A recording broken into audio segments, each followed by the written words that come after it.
Hey,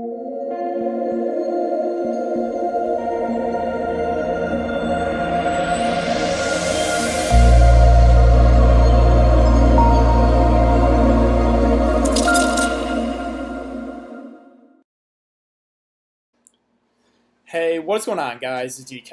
Back at you with another video here. It's rating the 4-game NBA main slate on Wednesday. Before I get into the video, for you guys who are new to the channel, my name's DK.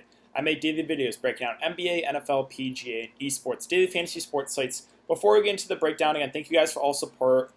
Currently at 4.26 thousand subscribers. So if you enjoy all the free content, again, it's all free, and there is a lot of content. NBA, PGA, just uploaded my video for the Northern Trust. CSGO, just uploaded my video for tomorrow's slate. Call of Duty, 2-game slate. Just Call of Duty Championships, just uploaded my video for that slate. Yeah, so I can barely talk, but there's a lot of content. So the easiest way to support me is just leave a like button on the video, hit the subscribe button if you haven't already, hit that notification bell. Trying to hit 5K subs by the end of the month. If you guys cannot watch the YouTube videos, I do also upload on Apple Podcasts. The link is in the description below. It's just the DK DFS show. But with that all out of the way, let's jump into the video. So before we get into the players and the prices for this 4-game slate, what we can do is we can look back at my lineup here from Tuesday slate. So Tuesday, let's go over my lineup. Markelle Fultz, James Harden, Terrence Ross, James Ennis, McGee, Goran Dragic, LeBron James, and Chris Paul. So right now, looking pretty solid. Do have two guys in the late game in McGee and LeBron James. So let's go over the value guys I use. Markelle Fultz, Terrence Ross, James Ennis. Now, I did not get to DJ Augustine, but I mentioned really liking him. I said my two favorite value plays for Orlando were the 2 point guards. And the reason why I didn't get to DJ Augustine, you can only play so many guards, right? I had Fultz in there. I had Harden. I had Goran Dragic, who I was not fading. He was a thumbnail of my video. I know he's popular. He went off too. Funny thing was I had actually a couple guys DMing me, why is Dragic playing so bad? What's his deal? He had like 12 at halftime, went for 40. So again, guys, if you have a slow start, it's not great, but don't freak out when there's still basketball to play. And then finally, I wanted to get to CP3 too in the revenge spot. I just really liked his price there. He went for also 51 fantasy points. So that's the reason why I didn't get to DJ, but I was really high on him. He went for, I think, 36 at 3.4K. I paired Fultz with Ross and Ennis. I mentioned, the risk there, getting that game right was going to be key. The Magic value, the reason I slightly prefer them to the Miami Heat value, even though they're riskier, is just because, they had Vucevic, and that's about it, right? Who else is going to score the ball? So that's why I like the Magic value. Funny thing was, it's actually happened in back-to-back slates now, where I told you guys I was playing 3 Utah Jazz guys, and the reason why I didn't want to get to Donovan Mitchell, even though I really liked him, was I didn't want to play 4 guys. I said the same thing today. I said I'm playing 3 Utah guys, so Vucevic has upside, but the only reason I'm not getting to him, I don't want to play 4 Magic guys, and Vucevic went absolutely crazy too. So I guess I should just load up in one team based on what we've seen the last couple slates, but yeah, right now it's looking really solid. Harden actually had his floor game at just under 60 fantasy points. I'm perfectly fine with him. I'll play him all day long at under 12K with no Russell Westbrook. So, yeah, that's really the look back there. Looking to be pretty solid. So that's it. Let's now move on to let's take a look at the odds here. So we have Brooklyn, we have Toronto. It is currently 11-point spread. Raptors are favorites. It's a 226.5 over under. We have the Jazz, the Nuggets. It's a 217.5 over under. Nuggets are 4-point favorites. 76ers, Celtics, the 214.5 over under. Boston are 4.5-point favorites. Late night hammer is Mavs, Clippers, 229.5 over under. Clippers are 6.5-point favorites. Obviously the first game here, Brooklyn, Toronto. I think once again it has the most upside, but definitely has the most blowout risk. So let's start with center today, guys, and we have Joel Embiid at the top at 9.9K. I liked him last slate. He had a subpar game, only shot the ball like twice in the second quarter. Super tilting. I think he's going to come out more aggressive here. His price came down. I really do like Embiid. I'm going right back to the well here at under 10K. I think, again, he has that type of upside with no Ben Simmons to go for 80+. And I'm not scared of anyone who Boston tries to throw on him defensively, whether it be Tice or Cantor or Robert Williams. They use all 3. I'm not scared of any of them. I really like Embiid. I think he's going to come up or play a little bit more aggressive. He mentioned that. He said he's got to shoot the ball more. I think they got to get the ball more to Joel Embiid. So I really like Embiid as a spend up. I definitely prefer him to Jokic. Jokic, I was a little bit tilted that last time, got bailed out. He was chalky, went to overtime. Wasn't going to have a great game, and OT kind of savaged his day and had a pretty solid day at obviously over 50 at 8.7K. Now his price came up to 9.7. I know he's had good games against Utah in the past. I just prefer Joel Embiid right now. I just like Joel Embiid's upside a little bit more than Nikola Jokic. Jokic is a very frustrating roster. At times he can take over games, even in playoffs. At times he can defer offensively again, even in playoffs. So I'm going to prefer Embiid to Jokic. I think Embiid is going to want to really put on a show here after he only shot the ball 15 times. I mean, they have to get the ball more to Embiid. I think this is a game he could go for 70 plus. So I'm going right back to the wall with Embiid. Porzingis is at 8.9. He's questionable. Also super tilted about that ejection. Can't believe that. First tech was BS. It was a clean block, and the second one just pushing and shoving. They ejected him for it. This is obviously slate-changing news, right? Because if he's out, then that opens up potential value here for Dallas, and obviously Luka then would stand out as probably like the top play. There would be more blowout risk, though, but yeah, this is huge news. I think he's probably going to go. He has been listed as questionable in some other games, so I think he'll be fine, but we'll see. Obviously something to keep an eye on if he does play. I think he's solid at 8.9, but not my favorite play for his price. He obviously has the type of upside to go for 50 plus in any game. The matchup individually for him actually isn't bad too against like Zubac or Montrezl Harrell. So we'll see. This is obviously slate-changing news on the status of Kristaps Porzingis. Gobert is at 7.4. I just like the upside more on other centers. He's more out there for his defense. Again, they're not going to feed him in the post a lot. Also a little bit worried about foul trouble. So it's definitely Embiid for me, definitely Porzingis over Rudy Gobert. Jarrett Allen, I mentioned, I just really wish they weren't playing Toronto because the matchup for him is not the best. Now, he's going to get the big minutes. I still think he's viable, but the matchup, I'll probably pass on him. I like the upside a little bit more on other centers. Horford, even in a revenge spot, again, I'm going to pass at 6.7. Ibaka had a good game last time. The price went up.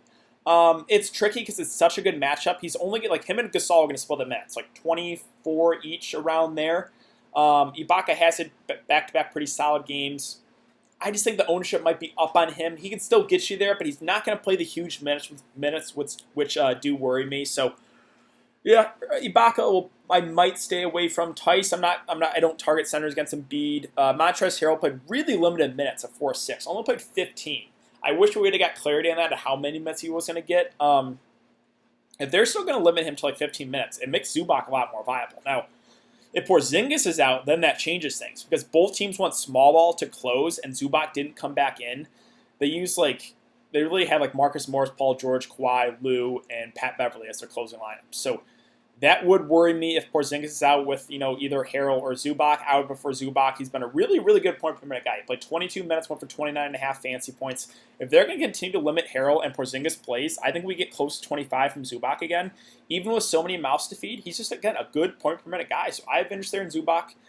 Marc Gasol's at 4K. I think he's fine. Again, Ibaka, probably going to play around 24 minutes each. Ibaka has more upside, but you're getting Gasol at a lot cheaper price. I think he's solid for value. Not my favorite play, but definitely in play. I'm not going to get to Boucher, obviously. Don't think he's in the rotation. Kuruk's fouled out in 16 minutes. I think normally he probably gets 25 to 30 minutes.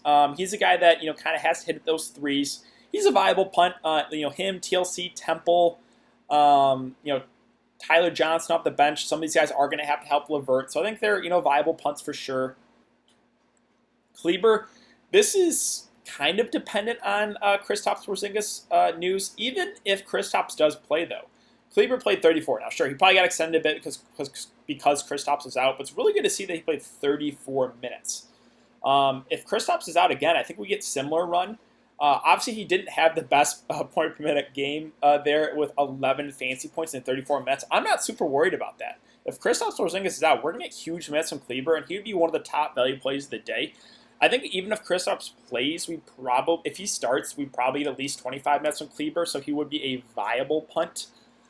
I'm not going to get to Plumlee or RHJ. Again, Cantor, they did run a three-headed monster. He only put 8 minutes. I can't do him. Can't do Robert Williams. Boban is the guy I'll mention at 3-2, and this is dependent on Kristaps' news. He played 13 minutes in that game, went for 13.5 fancy points. Normally, he's like almost a 2 fancy point per minute guy. So if we have Kristaps Porzingis ruled out, and they start Boban Marjanovic at center, I think we probably get 15 minutes from him at least, and then he would become probably your top value play of the day because he's such a good point per minute guy. So a couple potential value plays here with Dallas, with Boban, with Kleber. Would like those guys a lot if Kristaps is out.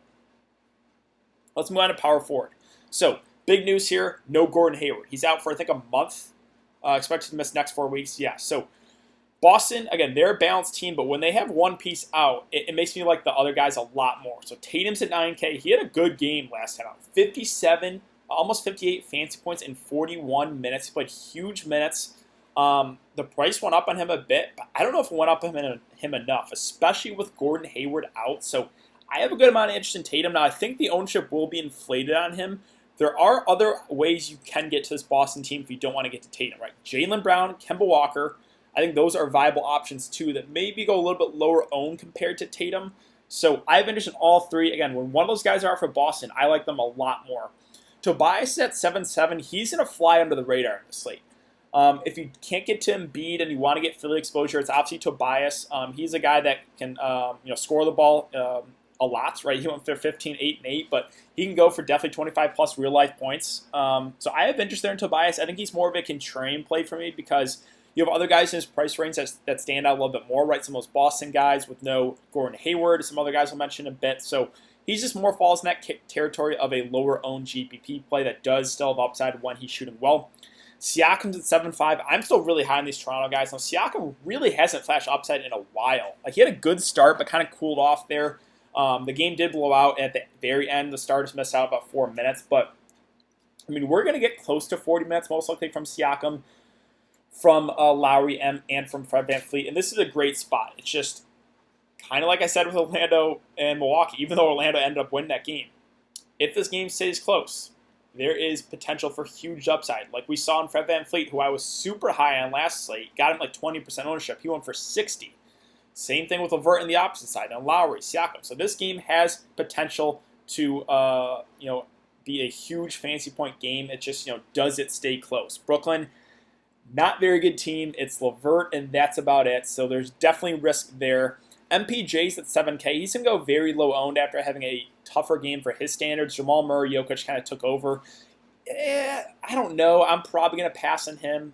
I'm not going to get to Al Horford. Marcus Morris, I think I'll let others chase that at 4-8. There's so many mouths to feed, and he shot the ball really well. He's not going to shoot 8 of 13 again. He went for 37 fantasy points. The price is coming up. Again, I think I'll pass here.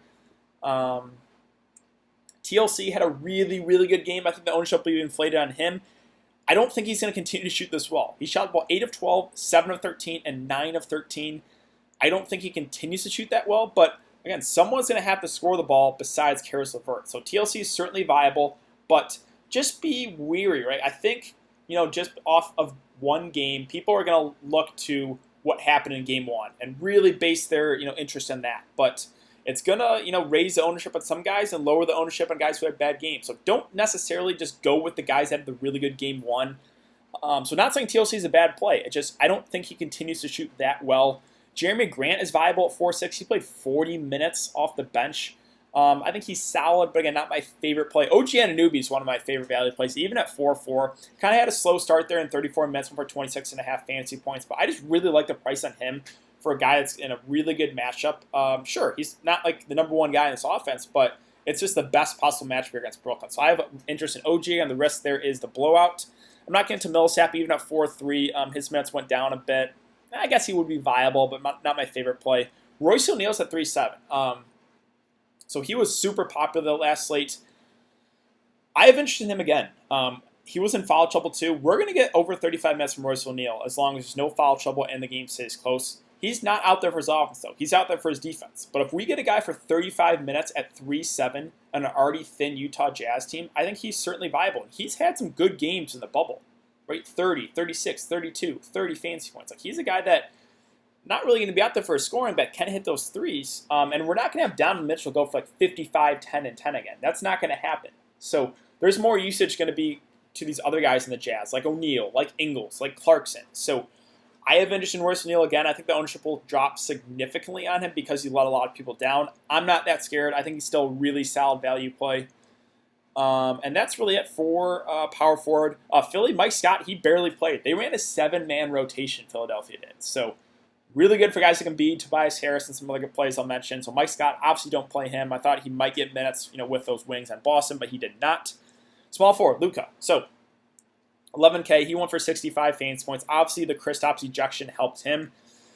If Kristaps is out, Luka's your top spend up, in my opinion. I mean, he just has absolutely enormous upside. Obviously, there would be slight blowout risk, but when there's no Kristaps Porzingis, I would absolutely love Luka Doncic. So even if Kristaps plays, I think he's viable. The Clippers threw like everything at him, and he still was solid. Went for 42, 7, and 9. So yeah, I have interest in Luka right now. We know where the offense is coming from Dallas. It's Luka, it's Kristaps. Kawhi Leonard's at 10K. Yeah, he's solid, but I would just rather get to Luka. I think the upside is a little bit higher just because there's so many mouths to feed in the Clippers. There's Kawhi, there's PG, there's Lou, there's Harold, there's Zubac, there's Marcus Morris. Whereas Dallas, it's Kristaps and it's Luka, and that's really it. THJ can hit threes, but Clippers are just they have a lot of mouths to feed. They're a very balanced team right now, so Kawhi Leonard in the playoffs, so you want to get to him at 10K, that's fine. Just not going to be the way that I would go. Like, I'd rather get to Luka above him. I'd rather get to Tatum below him. Paul George and Kawhi, I would rather get to PG than Kawhi for the $1,400 discount. I think PG's solid, but not my favorite play. Again, no Gordon Hayward. That's huge news. Joe Ingles at 5'6". I was really high on him last slate at 5'3". I still have some interest in him. Again, we're not going to get 50, 10, and 10 from Donovan Mitchell again. So there's going to be more usage for these other Jazz guys. Again, we're not going to get overtime too, but he was on pace for 38 minutes. And he can hit those threes. He's a do-it-all guy. So I do like Joe Ingles at 5'6". I think he goes a little bit under the radar here, but I still think he's solid in the mid-range. THJ, this is kind of dependent on Kristaps. So Kristaps is out. Then I would consider a guy like THJ who would have to do a lot more offensively. Jay Rich at 5'1". He's fine, but not my favorite play. I would still rather get to Burks for value. Joe Harris at 5K. We're going to get about 35 minutes from Joe Harris if the game stays close. The downside with him is he has hit those threes, doesn't do a whole lot other than hit threes, but I think he's okay for his price. Let's see, again, Temple, TLC, someone's going to have to help LeVert out. I think these guys are all pretty similar plays. Temple missed a lot of threes that last game. I think he's fine at 4'6". Again, you can kind of group those Brooklyn value guys or mid-range guys like Joe Harris, TLC, Garrett Temple, Kuruks, Tyler Johnson, all kind of put them in one pool and take shots. I don't really know if one really stands out more than the other. I think Harris probably has the most upside because he can get hot behind the three-point line. Let's see again. I mentioned liking OG a good amount. Norman Powell, the minutes were limited on him a bit. Only played 17, so can't go there. DFS at 4-3. He played 32 minutes. I think he would become a little bit more viable, obviously, if Kristaps is out. So, yeah, there's potential for value here for sure with Dallas. Again, I mentioned O'Neal. I think he's solid, and I think the ownership drops in him. Thibault at 3-4 is in play. He played 33 minutes the last game. Did not expect that.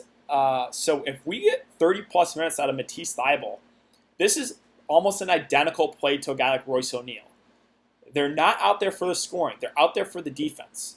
But if we get 35 minutes out of guys at, like, Royce O'Neal's at 3-7, Matisse Thybulle's at 3-4, I have interest in those guys just because, they're going to fall into some rebounds. They'll probably get a putback or, they're not going to go out there and have 0 fantasy points in 35 minutes. So Thibault, Royce O'Neal for value. Again, they're not out there for their offense, but I think that they're pretty solid value option just because of the minutes. Let's talk about shooting guard now. Mitchell's at 9-2. So I know he went absolutely crazy, 57, 9, and 7. I don't think we expect that again. So I think the ownership will be up on him even at 9-2. I'm going to pass on Donovan Mitchell. I think, again, the ownership will be inflated. I just like other plays a bit more. So not saying Donovan Mitchell is a bad play if you want to go back to the well there. I just think the ownership will be higher than it should be. So obviously, again, no Conley, still no Bojan. Like, he's going to have to do a lot offensively, but I don't think we're going to get that big of a performance from him again. I would prefer a guy like Caris LeVert at 8-2, even though he's a little bit riskier because of the potential for a blowout. But LeVert had a bad shooting day. He shot the ball 5 of 14. He's still in for 47 fantasy points and missed out in a few minutes there at the end. Like, he was on pace for almost 40 minutes. He's their do-it-all guy.